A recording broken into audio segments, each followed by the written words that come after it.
mellitus.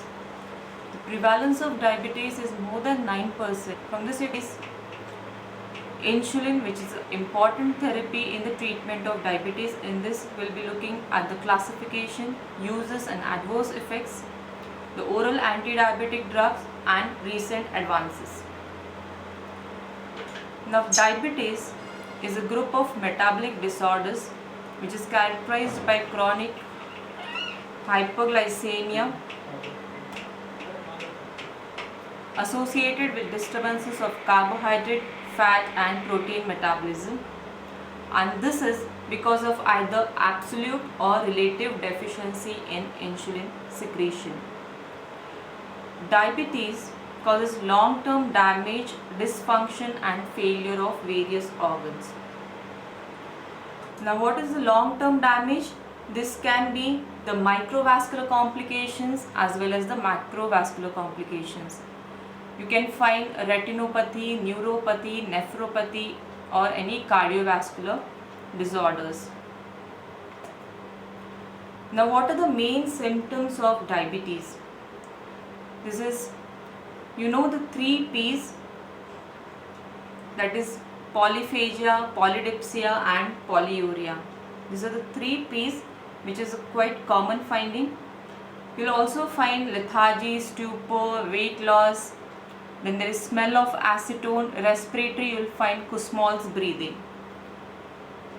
Now these symptoms like Kussmaul's breathing, smell of acetone, these are found in severe cases like in patients of DK, that is diabetic ketoacidosis. In them you will find the sweet odor of the breath, that is because of acetone, and then there is the respiratory symptom, that is Kussmaul's breathing, which is hyperventilation. Now how you are going to diagnose this diabetes? You will check either the fasting blood glucose, or you will check the postprandial blood glucose, or you will check the A1C, that is glycosylated hemoglobin. The fasting value more than 126 mg per dl, but the fasting should be when there is no caloric intake for at least 8 hours.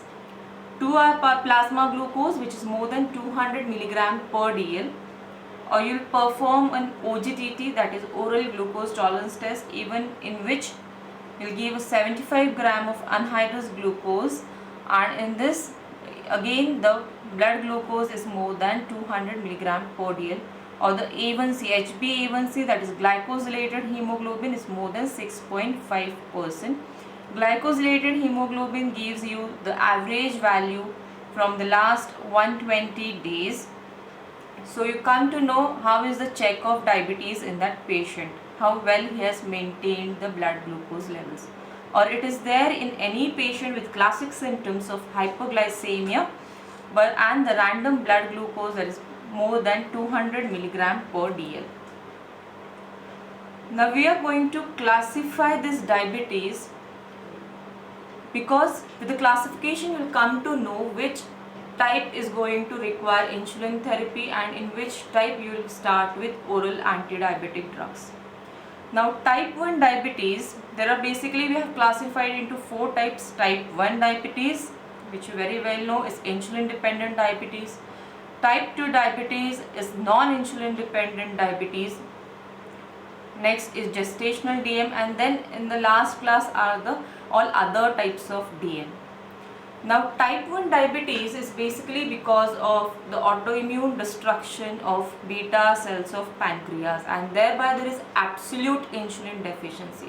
Therefore in these patients the drug to be given is insulin. You are going to require insulin because there is complete absence of insulin, so you will give insulin to these patients. Whereas in type 2 diabetes, basically it is because of the resistance to the action of insulin, and thereby there is a progressive loss of adequate beta cell insulin secretion. Therefore in these patients initially you are going to start with oral anti-diabetic drugs, and if required you will give insulin therapy. The next class is gestational diabetes mellitus. Now in gestational diabetes mellitus, this is the diabetes that occurs during pregnancy, mostly in 2nd or 3rd trimester. Now these patients, remember, these are not diabetic as such, but they develop diabetes later on during the pregnancy. This is because of some placental hormones, and during pregnancy the levels of progesterone, estrogen, these are increased, and thereby they develop diabetes. So in gestational DM also, you will start with some oral anti-diabetic drug like metformin, and then you will go with insulin therapy. And there are other specific types. These are because of some endocrinopathies, maybe some drugs or pancreatitis, or there is a class like MODY, that is maturity onset diabetes of the young. So there are various reasons for the development of specific type of diabetes. Now coming to the pathophysiology, here you can see that in normal subjects, whenever there is glucose, there is release of insulin. This is plasma concentration of insulin, which is released once there is glucose in the body. So this will peak, and then there is fall in the level of insulin. This is the blue line, which indicates normal subjects. Now this is the black line, indicates type 1 diabetic patients. In this, there is absolute insulin deficiency. This is an autoimmune disease in which there is complete beta cell destruction. So type 1 diabetic patients, you will see there is no insulin release at all. So these patients, definitely they are going to require insulin therapy.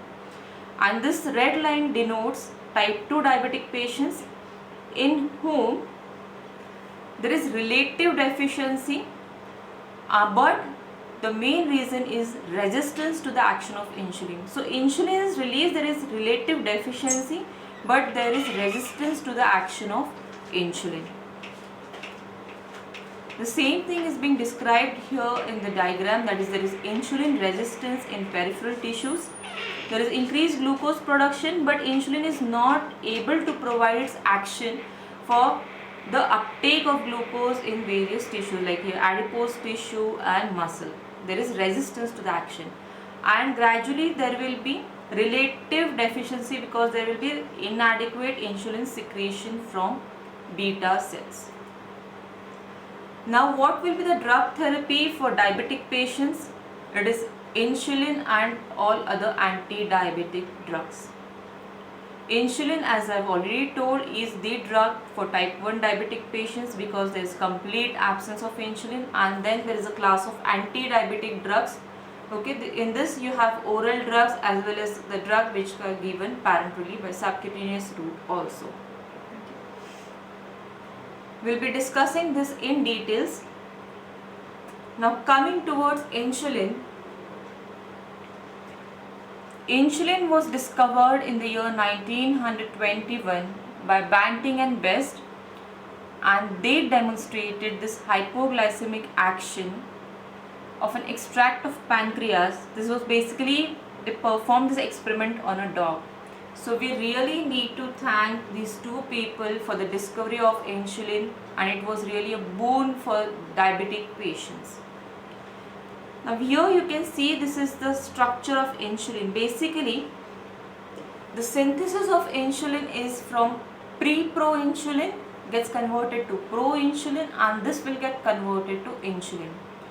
Now the structure which is shown here is a structure of proinsulin. In this you will find there are two chains. This one red chain is A chain, the other is a B chain. These are connected by disulfide bridges, and this is a C peptide bond. This is interconnecting bond. This is a C peptide bond. Now the importance, it has no biological activity. C peptide has no biological activity, or as such it just get knocked off whenever this proinsulin gets converted to insulin. Same thing is described here. Insulin is a 2-chain polypeptide. There are in total 51 amino acids. A chain has 21, B chain has 30. Now there are certain differences between human, pork and beef insulin. Okay. So that is why this pork and beef insulins were a bit allergic. They produce allergic reactions because of there are certain changes at the amino acids which made them to some extent allergic, but now that is not the issue. Now we have the insulin which is obtained from a recombinant DNA technology. So that is allergic reactions is not issue with these insulins. Now insulin, you all very well know the physiology. Insulin is synthesized in the beta cells of pancreas. There are other cells also like alpha cells, delta cells and the F cells. Alpha cells are responsible for the release of glucagon. Delta cells for the release of somatostatin. Now the importance of glucagon, in short, it is going to increase the levels of glucose in the blood. Insulin decreases blood glucose level. And role of somatostatin is that somatostatin inhibits both insulin as well as glucagon. So glucagon is the therapy whenever there is hypoglycemia. That is the importance of glucagon. Now this is the physiological thing that is happening whenever the beta cells are at rest. What happens? When beta cells are, there is decreased glucose in the blood, so there is slowed metabolism of glucose, there is less ATP formation. Okay. Now there are this ATP sensitive potassium channels. So at rest these channels are open. Okay. So what will happen? The potassium that is going to leak out of the cell. Okay. So if potassium leaks out of the cell at resting state, these cells will be at resting membrane potential. Okay. If this is at resting membrane potential, the voltage gated calcium channels, they remain closed. Okay. If these channels are closed, there is no insulin secretion. Insulin will remain into the secretory vesicles. Okay. So this is when the cells are at rest. Now what happens when the cell is releasing insulin? Whenever there is increased blood glucose, what will happen? This glucose gets transported through this GLUT transporter into the cell. Okay, into this beta cell. There will be increased glycolysis, there is increased ATP synthesis, and this increased ATP, this will act at ATP sensitive potassium channel. Okay, and it is going to inhibit this ATP sensitive potassium channel. So what will happen? Less potassium will leave out of the cell because this channel is already blocked. No potassium will leave the cell. Okay. So what will happen? The cell will get depolarized. The membrane gets depolarized. Whenever the membrane gets depolarized, there is opening up of calcium channels. Calcium channel they open. There is influx of calcium ions into the cell, and this calcium entry will result into release of insulin by exocytosis from the secretory vesicles. Okay, so this is how insulin is released. Now this channel we are going to deal with. You have to remember this thing, the normal action, how normally insulin is released. This channel is important because we are going to deal with this channel again when we are going to discuss the mechanism of action for sulfonylureas and meglitinides, which are the oral anti-diabetic agents. Now what are the actions of insulin? You have metabolic actions, then you get anti-inflammatory action, fibrinolytic action. It is responsible for the growth and steroidogenesis. As far as metabolic actions are concerned, it acts on the metabolism of carbohydrate, lipids, proteins, and it is also responsible for the influx of certain ions like potassium and phosphate. The importance of this influx will deal with when we will be discussing about the uses of insulin. So these are the metabolic actions of insulin. The one with the green signal, they show that insulin is going to produce these actions, and the one with the red signal, insulin is going to inhibit those actions. So insulin is going to increase the uptake of glucose in the muscles and adipose tissue. It is going to cause glycolysis. Then there will be synthesis of glycogen. the glucose gets stored in the form of glycogen. Okay. Then there is protein synthesis, increase uptake of glucose, amino acids and proteins get synthesized. And this, which I have mentioned earlier in the earlier slide, that was uptake of ions, especially potassium and phosphate ions. Next, the one with the red, that is going to inhibit this action. Naturally, insulin will inhibit gluconeogenesis. It means it will inhibit the synthesis of glucose. It will stop glucogenolysis, that is the breakdown. Then it is going to stop lipolysis, lipid breakdown. It is going to stop ketogenesis. This is also one of the very important action. And it is going to stop proteolysis, that is breakdown of proteins. Okay. Now coming towards the mechanism of action of insulin. These are insulin receptors. Okay. This is alpha subunit and this one is a beta subunit. Now insulin is going to bind to the alpha subunit of the receptor. Once it binds to this alpha subunit, what will happen? This beta subunit, it has a tyrosine protein kinase residue. Binding of insulin to the alpha subunit will lead to phosphorylation of this tyrosine protein kinase residue. There is a cascade of phosphorylation and dephosphorylation reactions. There is synthesis of, there is insulin responsive element, okay, and there is synthesis of second messengers and there is a phosphorylation cascade. Now what will happen? There will be translocation of this GLUT to the membrane and there will be influx of glucose into the cell. This is a short-term actions, and the other short-term actions like the metabolic actions on carbohydrate, protein and lipid metabolism are also seen. Now this is short-term action. Now what about the long-term action of insulin? Long-term action is the transcription of mRNA and this is responsible for cell differentiation and growth. Okay, this is the long-term action. So the actions are short term, long term. Now what happens here? Once the action of insulin is over, this receptor, what is there will be internalization of the receptor.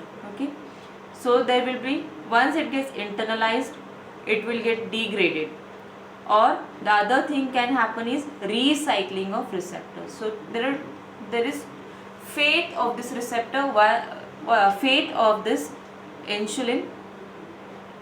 Okay, so there is internalization and degradation, or there is recycling of this insulin receptor.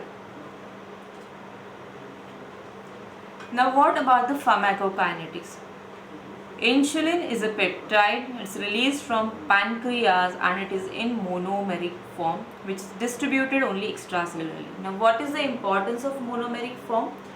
This form basically is gets absorbed very quickly and it produces rapid action. So this is the importance of monomeric form. When we will discuss about the long acting, they form hexamers and therefore you get a prolonged action. Insulin gets degraded in the GIT if given orally, so it must be given parenterally. Okay. Insulin, the injected insulin or the one that is released from pancreas is metabolized in liver and to a smaller extent in kidneys and muscles. This insulin is metabolized by insulinase enzyme. Okay. Now addition of zinc or protein decreases its absorption and prolongs the duration of action. This is how you get the longer acting analogues, okay, in which you have a longer duration of action and you get a delayed onset, because such addition of zinc or protein is going to provide that longer duration. Half-life of insulin is about 5 to 9 minutes. Mode of administration, you have injections, pen, inhaled insulin, and there are pumps. Now these are the types of insulin, in which you have rapid acting insulin, short acting insulin, intermediate acting insulin, long acting insulin, and you have insulin combinations, that is pre-mixed insulin preparations. This is according to their duration of action and the onset of action. Now these are the main types of insulin preparations. You have rapid acting insulin analogs. This I am going to describe in this chart is the duration, onset. Okay, so in rapid acting you can see this is onset in just 5 to 15 minutes. It will peak in 30 to 60 minutes, and the duration is about 2 to 5 hours. It can be injected at the start of meal. Now as the onset is just about within 5 to 15 minutes, because of this characteristic, this insulin can be injected at the start of a meal. Okay, so this can be injected at the start of a meal, thereby the chances of hypoglycemia, because if that occurs in cases of missed meal or delayed meal, are very less with this, because just prior to starting your meal you are going to inject this insulin. Short acting insulin onset is 30 minutes. It will peak in 1 to 3 hours and duration of action is 4 to 8 hours. This is injected about 30 minutes before meal. You can see the onset takes 30 minutes, and therefore patients are asked to inject this short acting as regular insulin at least 30 minutes prior to the meal, so that the action of insulin and the peak rise in the glucose, that is after the meals within 1 to 2 hours, that will coincide and you won't get any postprandial hyperglycemia. The next class is intermediate acting. In that you have NPH, lenti-ultralentary. NPH is neutral protamine inhibitor. It will action is within 2 hours. It will peak in 4 to 8 hours, and the duration is 8 to 12 hours. Okay, it is used to control glucose levels between meals. It may be combined with short acting insulin. Now these rapid acting and short acting insulin are regular insulin. Okay, long acting insulin analog, the onset is more, it is again 1 to 2 hours basically. It has no peak and it is 16 to 24 hours is the duration. It's usually taken once a day. Okay. This again I have shown the same duration and onset in the form of a graph.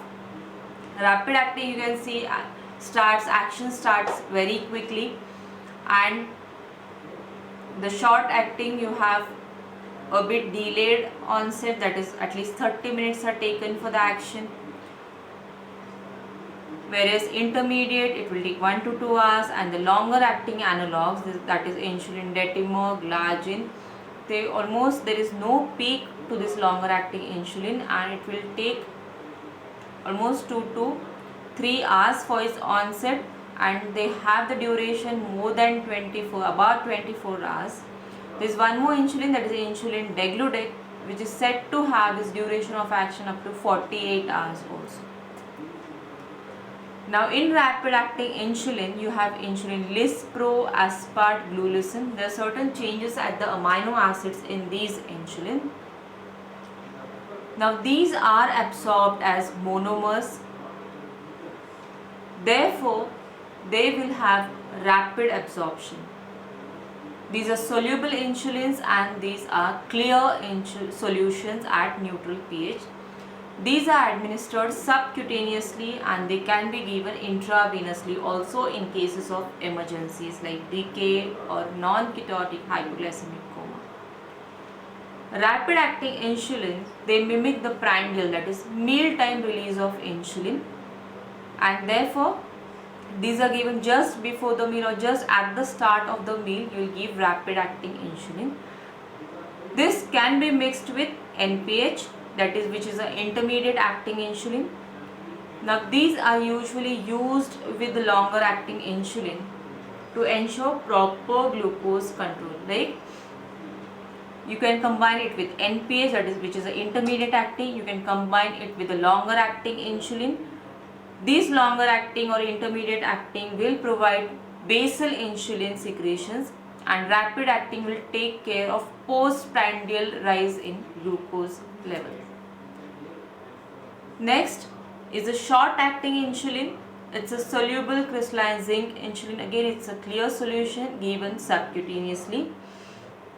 It is given intravenous in emergencies, rapidly lowers blood glucose levels, can be mixed with other like NPH or NPH insulin, which is the intermediate acting insulin, but not with longer acting insulin analogs. You cannot mix it in the same syringe. Okay.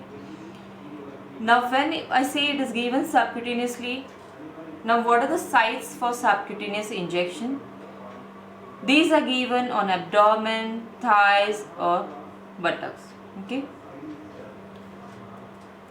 Next is intermediate acting insulin. In intermediate acting insulin, you have neutral protamine hegdon insulin. It's a suspension of crystalline zinc insulin. It's combined with a polypeptide protamine at neutral pH. Now here comes this name neutral. It is combined at neutral pH. Protamine, it's combined with protamine, and it is developed by hegdon, and therefore comes the name NPH. It's also called isophane insulin. Now duration of action is intermediate. Why? Because you have delayed absorption, because it is combined with protamine, and therefore the complex becomes less soluble. So if you happen to see how the NPH insulin looks like, it is a cloudy solution. Rapid acting and the regular insulin, these are clear solutions, whereas intermediate, that is NPH, is a cloudy solution. NPH insulin should only be given subcutaneously. It is never ever given intravenously, and therefore you cannot use this insulin in emergencies like DK. Okay.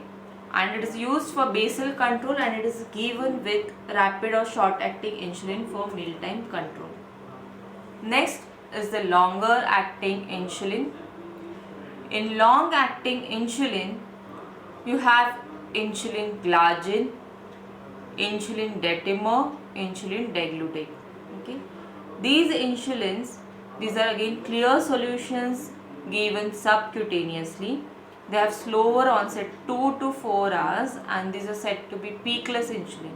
You will not get a peak rise in the insulin like the one which is seen with rapid acting insulin.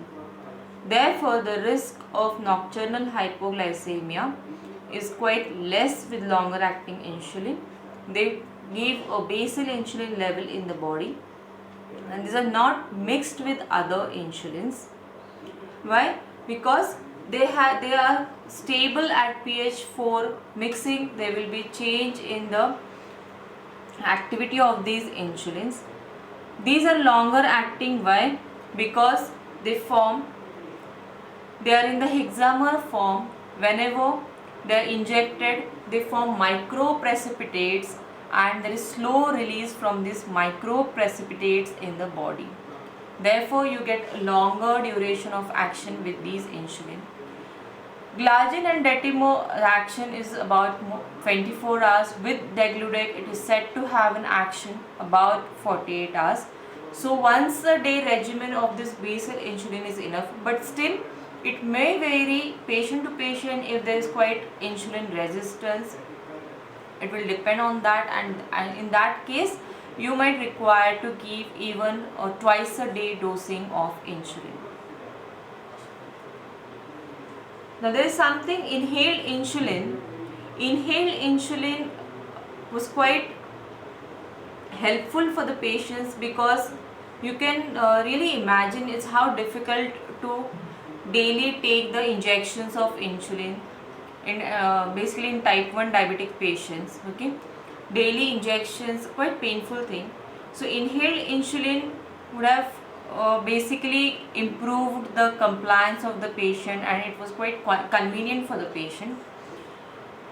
There were three preparations: Exubera, Afrezza and Depreza. Exubera is withdrawn from the market. It is by the producer himself because of the poor sale of that product. Afrezza is also one of the FDA approved inhaled insulin preparation, and Depreza was approved in Europe, but because of some chronic lung diseases, this is not, now they have stopped it. The advantages: it improves patient convenience, faster onset compared to regular insulin.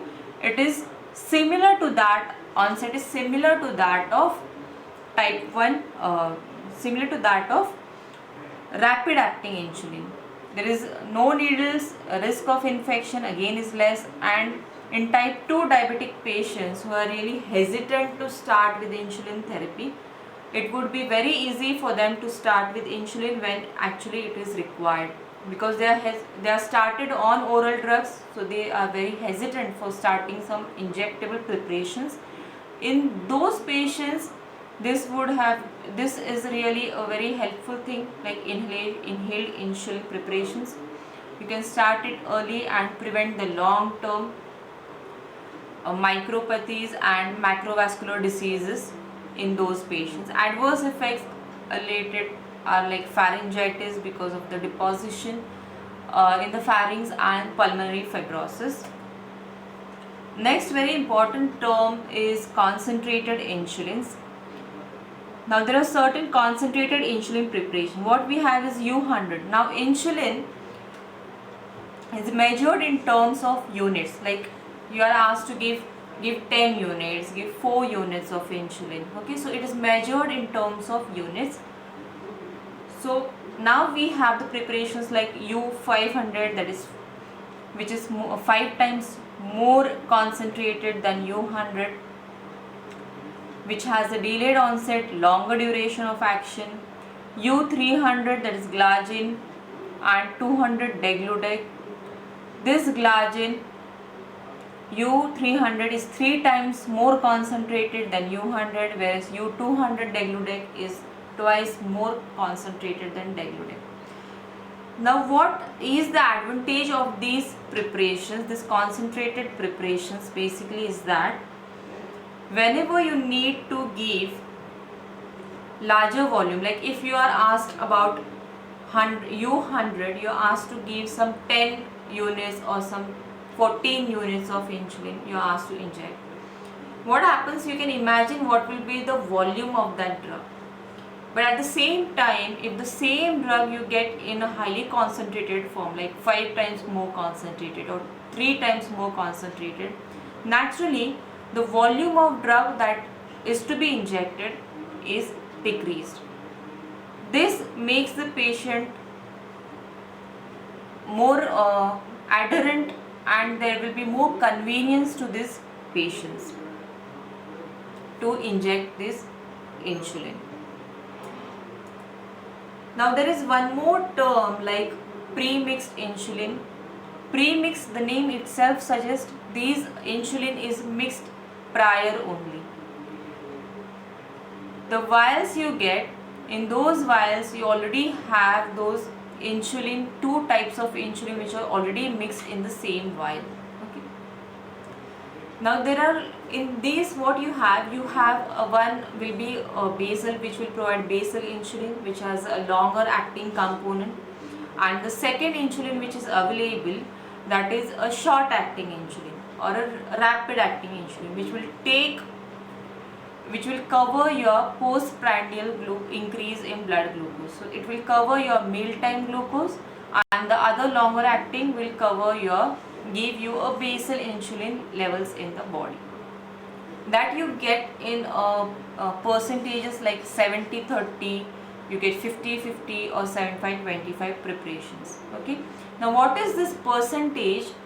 The one with the higher percentage, naturally it is a longer acting insulin. The one with the Lower percentage is with uh, the rapid acting or short acting, that is regular insulin. Here you have 70% NPH, 30% regular insulin. 70% is the NPH, which is going to have a longer duration. Regular is going to have a shorter duration, and it will cover your prandial glucose rise. Okay, you have again 50%. It means 50% of insulin is NPH, 50% is regular insulin. 75-25, in which you have 75% of insulin is the longer acting insulin, 25% insulin is the shorter, that is for which will cover your prandial means. So that is the percentage in the vial. Okay, so accordingly you have to give the prescription of the insulin at what units you need to give. Now, what are the uses of diabetes? The uses of insulin. It is type 1 diabetes. You have gestational diabetes. In type 1 diabetes, already told you that it is an autoimmune disease in which there is beta cell destruction, therefore complete absolute deficiency of insulin. Therefore, you need to give insulin therapy. Okay. Gestational diabetes. In gestational diabetes, you start with you can start with metformin. You give diet to these patients, and if it is not controlled, then the last option is insulin. You have to start insulin in GDM patients.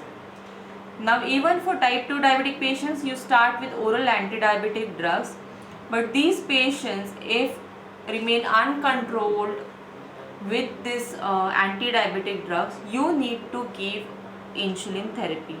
Or if there is any intercurrent event, like if the patient has to undergo any surgery, there is elevated blood glucose level, if there is any infection, even in those conditions you need to give insulin therapy.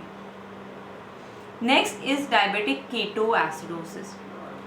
Diabetic ketoacidosis is an emergency condition. This occurs primarily in type 1 diabetic patients, and there is absolute insulin deficiency. It's an emergency thing. Here you need to give insulin therapy. Insulin is the treatment which should be prioritized and should be given to this patient. Now, which insulin is to be given? If you remember in our previous slides, I have told you that you can give short acting insulin, that is the regular insulin, or the rapid acting insulin, which can be given intravenously. And that is why these are the two options which are available with you, which you can give in patients of DKA. Okay. How you are going to start this insulin therapy? You will give it 0.1 to 0.2 unit per kg. That is, first dose is the bolus dose which is given. Later on, you will give it in infusion, that is 0.1 unit per kg per hour infusion. Okay. This is the first thing, that is insulin therapy. The next thing in diabetic ketoacidosis is dehydration. In these patients, you require to give fluid therapy, that is our normal saline is to be given. The third thing, there will be deficiency of potassium. In that case, you would require to give KCl to this patient. It is given 20 to 30 milliequivalents per liter of KCl is added, and it is given to the patients depending upon the blood value, that is ABG values of the patient. The next use is non-ketotic hyperglycemic coma. Now, this is why it is non-ketotic. This is mostly seen in patients of type 2 diabetes. Non-ketotic because there is no ketone body formation as such in these patients, because that much insulin is present in type 2 diabetic patients so as to inhibit ketogenesis. So there is no formation of ketones in this patient, but there is hyperglycemic coma. Again, the treatment management for both these cases, like DKA and non-ketotic hypoglycemic coma, remains the same. But in these patients, you need to give fluid therapy more vigorously. There is a lot of dehydration in these patients. And next, there is emergency treatment of hyperkalemia. If you remember, I have told you that insulin is responsible for uptake of ions like potassium and phosphate. and that is why it can be used as an emergency treatment of hyperkalemia, but it is a very rare thing. Now, what are the side effects? Side effects, most common side effect is hypoglycemia, then there is weight gain, obesity. Why there is weight gain? Because there is fluid retention. It is responsible for protein synthesis. Therefore there is obesity. It is also causing insulin induced edema. Allergy nowadays it is less, because now we have insulin that is obtained by recombinant DNA technology. Next is lipodystrophy and lipoatrophy. This is because if these are given at the same site, the insulin is injected at the same site repeatedly, it is going to cause lipodystrophy and atrophy. And the last one is insulin resistance, that will be one of the side effects. Now, hypoglycemia, it can occur in any diabetic patient if there is inadvertent injection of large dose of insulin, if the patient takes injection and he misses a meal after the injection, or by performing vigorous exercise. So what will the symptoms of hypoglycemia? You will have sweating, palpitation, tremors, headache, behavioral changes, dizziness. So what will be the treatment? Naturally, if there is hypoglycemia, you have to give glucose to these patients. It can be given orally or intravenously. Now this will depend upon the severity of the symptoms of that patient. In mild cases, you will give glucose orally. If it's very serious patients, you will give glucose intravenously to reverse the symptoms. Lipodystrophy, this is the picture. If you inject this insulin at the same site repeatedly, you will get lipodystrophy of subcutaneous fat. So what is to be done in these patients? So what is the advice that is to be given? That you need to rotate the site of injection. You should not inject the insulin at the same site repeatedly. Keep on rotating the site of injection. Okay, but still this is rare with new preparations, but patients need to follow this advice of rotating the site of injection. Allergy. Now this is due to contaminating proteins. Again, it is rare with the newer preparations, human insulin and the one which are obtained by recombinant DNA technology. The symptoms will be urticaria, angioedema and anaphylaxis will be the manifestations of allergy. Now there are certain newer insulin delivery devices, pre-filled insulin syringes. In this, what happens is that there is a cartridge in which already the insulin is filled in these syringes. Okay. Then you have pen devices. There are jet injectors. The pain with jet injectors is quite less. Okay. Then there is inhaled insulin, which we have already discussed. There are insulin pumps. What I feel, insulin pumps are basically a boon to the patients of type 1 diabetes, because type 1 diabetic patients need lifelong insulin therapy, and these pumps, the repeated injections of insulin are avoided in pumps. Okay, you wear this insulin pumps like it's a device like your cell phone. Okay, and there is a connector and there is repeated delivery of insulin into the body. And there are external artificial pancreas and there is insulin complexed with liposomes. The only issue with insulin pumps is the cost of cost of the pump. So here we end with a very important topic, that is insulin, which is the drug therapy for type 1 diabetes.